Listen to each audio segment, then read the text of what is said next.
jalan. Saya lihat Jumbo dengan hormat, berani kok, saya suka dengan gerakannya. Tapi ketika ada yang ditangkap, meleo. Udahlah, kita nego aja, saya membubarkan situ, dikeluarin. Apa gitu? Lihat yang main, lihat di Hong Kong, nggak ada gerakan begitu, gebrak terus. Korban konsekuensi, namanya korban dalam demo. Jangan negosiasi. Ini saya kritik depan orangnya, bukan di belakang. Kayak begitu, harus punya komitmen yang kuat. Nah kalau kita nggak begitu Pak John, Pak Andri, kita ini omdo jadi kalau bahasa kasarnya ngeloco, masturbasi, enak sendiri aja dengan pidato.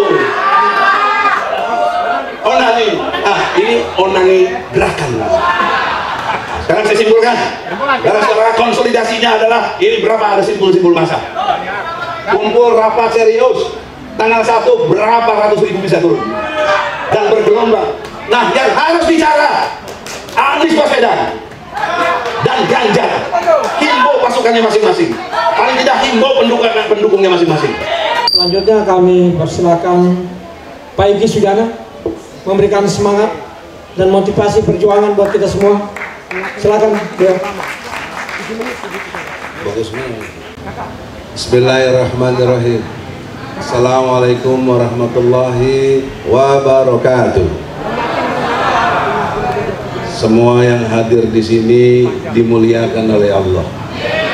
Karena sebagai pejuang, mujahid-mujahid, termasuk rekan-rekan saya, Profesor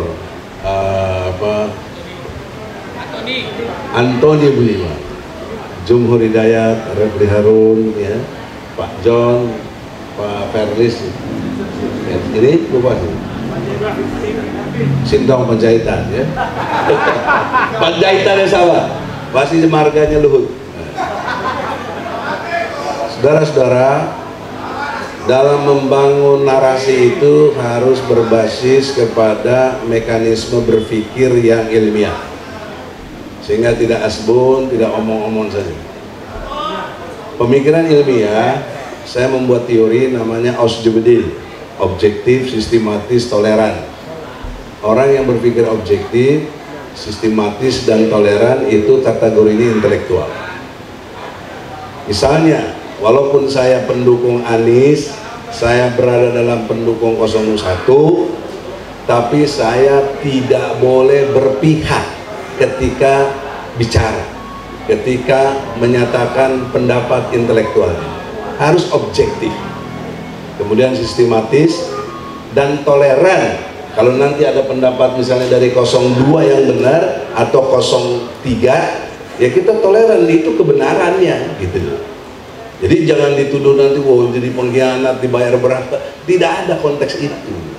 Ini intelektual, disepakati seluruh dunia. Sebaliknya yang 02 dan 03, kalau pikiran-pikiran objektif saya ini benar, jangan terus takut berpihak kepada 01 gitu loh. Karena itulah kebenarannya, objektivitasnya, sistematisnya, dan toleransinya. Itulah yang disebut sikap jubedil, orang yang jujur, benar, dan adil.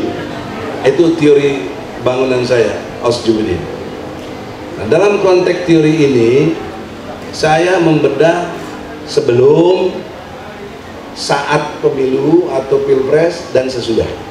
Gitu, Bro Andri. Sebelum, jauh sebelum, sudah ada prakondisi yang luar biasa terhadap kecurangan-kecurangan. Bahkan saya lebih tepat mengatakan kriminal pilpres, kriminal pemilu. Bukan kecurangan, kecurangan mah administratif, tapi ini kriminal, kejahatan pemilu, kejahatan demokrasi. Apa kejahatannya? Secara ilmu hukum, kita ukur sajalah yang sudah ada dan terukur berupa fakta dan by data. Baru logika kita yang objektif, sistematis, toleran tadi kita pakai. Berdasarkan logikanya yang didasari fakta dan data. Apa itu? Putusan nomor 90. Itu jauh sebelum pemilu, masih tahun 2023. Apa putusannya? Membolehkan Gibran jadi cawapres, padahal bertentangan dengan persyaratan yang ada dalam Undang-Undang Nomor 7 tahun 2017 pasal 169 tentang umur yang belum 40 tahun, karena Gibran umurnya baru 36. Nah, ini jelas bertentangan. Apalagi PKPU-nya, peraturan KPU-nya belum berubah, masih mensyaratkan yang 40 tahun. Tetapi ada penyelundupan hukum di situ, itu nggak dilihat lagi, tapi dijadikan kebijakan oleh KPU mereduksi itu semua, yang membuat apa yang dimaksud dengan membenarkan putusan 90 tadi. Ini penyelundupan hukum namanya secara ilmu. Oleh karena itu, dalam perspektif saya, pandangannya legisme. Legisme itu berdasar legalitas, berdasar aturan peraturan perundang-undangan. Itu yang kita disebut negara hukum. Kalau yang disampaikan tadi semua sebelum saya ini tidak bermaksud nyebut siapapun, tapi ada ukuran-ukuran objektivitasnya. Itu semua persepsi dan pidato, nggak ada legalismenya. Dari mana legalismenya? Untuk menyatakan pengkhianatan konstitusi, itu narasi benar, itu pidato, itu persepsi benar, nggak membantah ya. Karena kalau bicara legalismenya, itu harusnya mengkritisi sejak putusan 90, dan saya sudah lakukan itu. Saya datangin MK, saya ajak debat tuh 9 hakim, nggak ada yang berani keluar, yang terima cuma sekretariatnya. Tapi kalau Anda ikuti medsos saya, Egy Sujana Channel, subscribe dong biar tahu.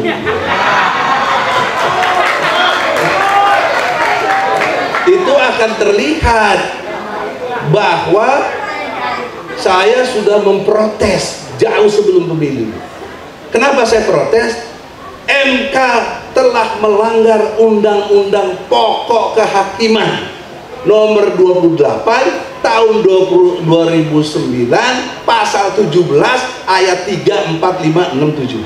Itu jelas dilanggar. Jadi legisme nggak bisa dengan pidato dan narasi-narasi tanpa dasar hukum yang kuat. Apa yang dilanggar oleh MK, oleh si Paman Usman, yaitu pasal 17 ayat 3. Apabila hakim dan panitera ada hubungan darah, ada hubungan keluarga semendat dengan kasus yang ditanganinya, harus mengundurkan diri. Boleh dicek, ada di Google. Ini legisme. Ini yang nggak pernah dibahas oleh tim 01 atau 03.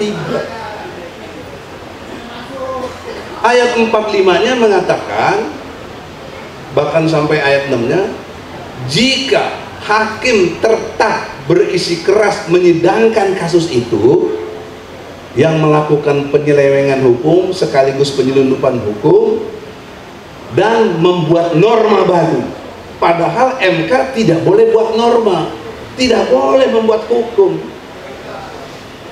Yang boleh membuat hukum di negeri kita cuma presiden dan DPR. Pasal 5 ayat 1 Junto pasal 20 dan 21 UUD 45. Ya, itu legisme. Jadi MK telah membuat norma. Apa norma yang dibuat? Mereduksi, menambah tentang umur 40 tahun sepanjang telah bisa mengikuti pilkada kepala daerah. Itulah supaya Gibran bisa masuk. Nah, ini yang harusnya dipersoalkan sejak awal. Inilah kalau mau disebut pengkhianatan konstitusi, ya ini. Tapi nggak ada yang persoalkan ini. Nggak ada. Padahal tim-tim itu semua udah ada jauh-jauh sebelum ini. Nah, kalau ini dipersoalkan, maka tidak mungkin juga MK-MK Jimli itu memutuskan seenak jidatnya aja. Ya, kenapa? Saya berani katakan, saya bisa berdebat intelektual ya, adu gagasan. Memutuskan Usman melanggar etika berat dan dipecat. Tetapi putusan 90-nya boleh jalan terus. Ini logika apa ini?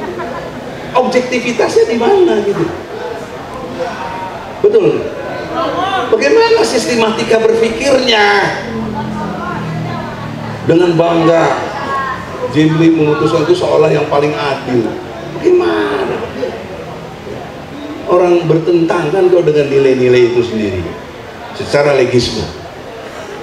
Oleh karena itu terjadilah penyelewengan berikutnya. Karena ini dibenarkan, Gibran boleh terima jalan terus, PKPU-nya juga dilanggar, tapi KPU-nya menerima pendaftaran Gibran dan Prabowo. Padahal menurut administrasi yang ada, pendaftaran capres cawapres itu terakhir tanggal 25 Oktober. Prabowo dan Gibran mendaftar 27 Oktober. Ini kan sudah melanggar betul. Kok dibolehkan? Makanya di sidang di DKPP, sebelumnya Bawaslu dipersoalkan, saya datang juga ke Bawaslu ya, untuk mempersoalkan ini. Tapi DKPP memutuskannya benar terbukti KPU melanggar etika berat, maka diperingati yang terakhir. Tapi peringatan terakhirnya udah yang kedua kali. Kok terakhir 2 kali? Kemudian ada lagi yang lain, jadi 3 kali. Jadi bagaimana DKPP yang katanya Dewan Kehormatan, DK itu Dewan Kehormatan, penyelenggara pemilu, kok tidak terhormat? Kok brengsek gitu loh? Logikanya tidak objektif, tidak sistematis, tidak toleran ya. Ini, tapi sayangnya ini tidak menjadi sudut pandang oleh 0103 sebagai satu gerakan sebelum pemilu. Kemudian sebelum pemilunya lagi, tanggal 13 Februari 02 telah buat pertemuan, bahkan menyewa Gelora Senayan ya, atau lebih tepatnya apa, tempat Istora Senayan. Belum GBK lain lagi, Istora Senayan yang menyatakan untuk kemenangannya gitu. Ini kan sebelum udah dipersiapkan, udah sedemikian bikin gladi resik. Ini udah pelanggaran serius. Nah, ketika saat pemilunya, saat pilpresnya, 2 jam setelah pemungutan suara menyatakan kemenangan lewat quick count. Tapi quick count itu baru 5% saat itu. Bagaimana 5% mewakili populasi yang 100%? Ini melanggar juga pada saat. Nah, persoalan seriusnya seperti tadi Refli katakan, ini terjadi pengkhianatan konstitusi, ini terjadi pelanggaran gitu. Tapi itu pidato gitu? Itu cuma persepsi, tidak beraplikasi gerakan hukum. Karena gerakan hukum yang dipakai oleh MK dengan pandangan legisme tadi memang tetap mahkamah kalkulator. MK hanya memutus persoalan perselisihan suara. Jadi pendekatannya kuantitas, bukan kualitas atau kualitatif. Kalau kualitatif itu kecurangan-kecurangan tadi yang dipidatokan, benar gak ada salah.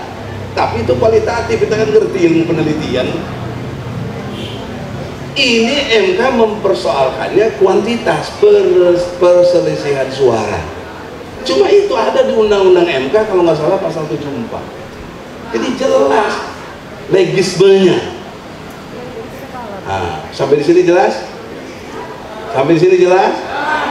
Jadi kita, menurut saya, kalau kita berharap MK putuskan yang menang, itu kurang ilmu juga gitu. Belum ada orang ilmunya nggak begitu kok. Ilmunya dengan legisnya. Ya. Nah oleh karena itu, ini bagian dari transformatifnya dan progresifnya. Sekarang konsolidasi rakyatnya apa? Sekarang konsolidasinya ada dua. Satu, sebelum pengumuman MK, ini pikiran saya, fokus kita bergerak secara kekuatan politik, bagaimana lengserkan Jokowi. Itu persis 98 yang berkait dengan Soeharto lengser, bahkan mengundurkan diri sambil menunggu tanggal 22 April MK memutuskan sidangnya. Nah, kedua, dikombinasi gerakan ini dengan perjuangan teman-teman yang di MK. Ya, teman-teman 01 sudah sangat capek lah istilahnya kan, bikin data dan lain sebagainya, harus kita dukung. Tetapi kalau cuma data saja, itu pidato, dan itu cuma persepsi, itu bukan alat bukti, itu bukan alat bukti gitu loh. Mari kita berdebat secara ilmu hukum, bukan alat bukti. Apa alat bukti? Karena alat bukti itu pasal 184 KUHP harus berupa dokumen, berkas-berkas segala macam yang sifatnya mengacu kepada yang legismenya. Ya. Harus ke legismenya. Nah, legismenya kan MK untuk kalkulator, hitung angka. Terus ada lagi dari 02, saya lihat di medsos, pikiran yang saya sampaikan ini sempit katanya, karena cuma mengacu kalkulator tadi, hitung-hitungan. Sekarang progresifnya harus dikembangkan pemahamannya menjadi adanya pengkhianatan konstitusi seperti 01 nyampaikan itu, dan 02 juga begitu, bahkan mau mengajukan Kapolda katanya. Nah itu namanya narasi, itu pidato, itu namanya pandangan, bukan alat bukti, bukan. Nggak, tidak begitu. Maka logikanya, bagaimana supaya yang tadi narasi dan pidato itu jadi punya arti? Kita lah people power gitu loh. Kita tekan MK supaya betul menyatakan itu betul-betul pengkhianatan konstitusi dan pelanggaran-pelanggaran hukum. Itu hanya bisa dengan people power. Sebab Anda pakai otak dong kita nih semua, ya toh ya. Tidak bermaksud, sebentar lagi Bos, 2 menit. Tidak bermaksud mendikte. Mereka ini merancang kecurangan kan sudah lama. Bahkan kalau saya lihat dengan lahirnya Undang-Undang Nomor 7 tahun 2017, di situ sudah dimulai itu. Menata sedemikian rupa, ya.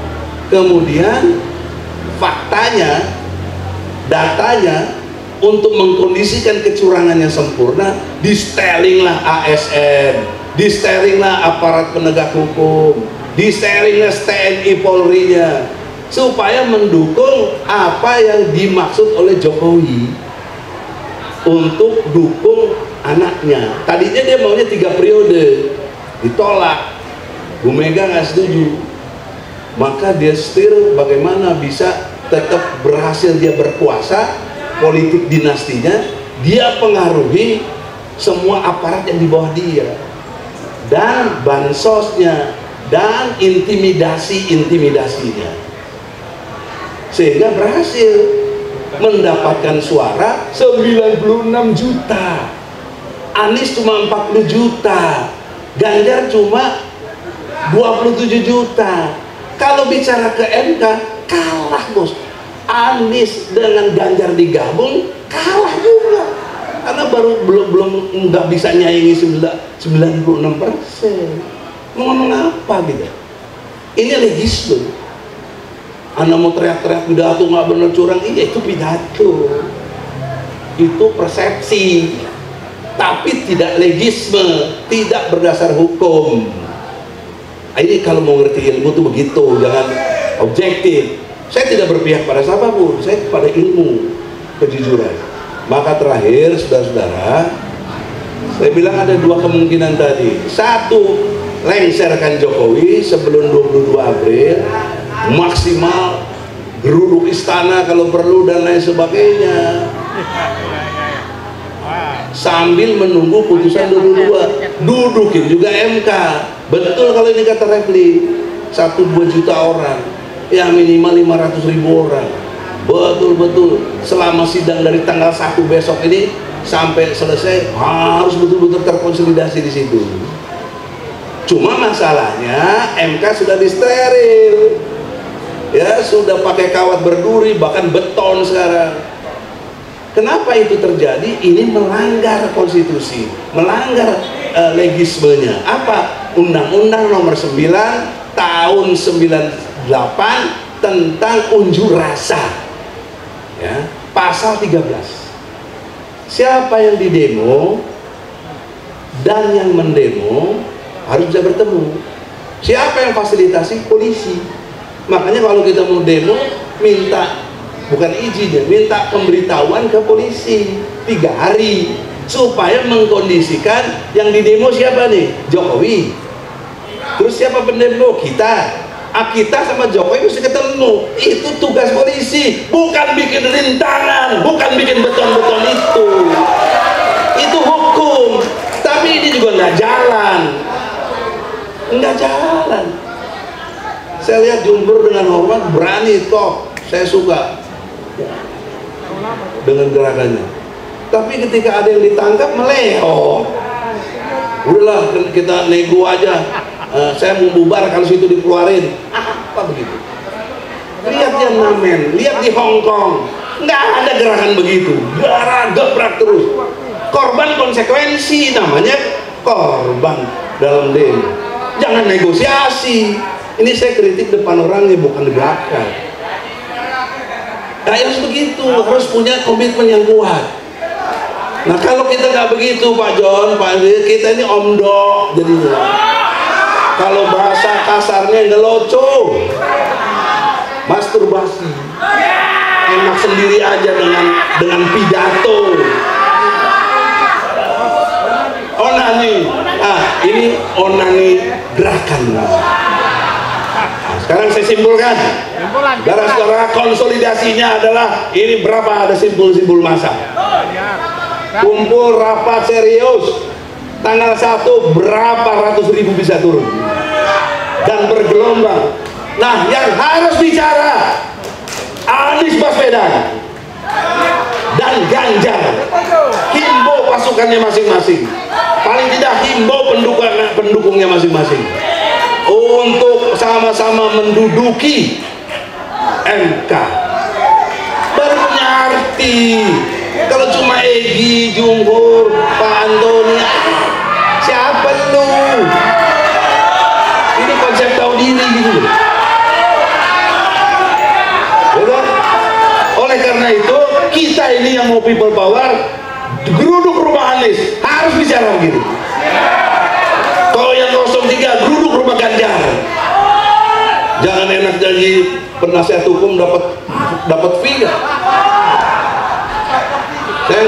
Saya keluar dari situ karena logikanya nggak diterima. Ya sudah, saya di luar aja lah. Saya mau berjuang bersama kalian, people power. Assalamualaikum warahmatullahi wabarakatuh. Iya, kita doakan Pak Egy yang pimpin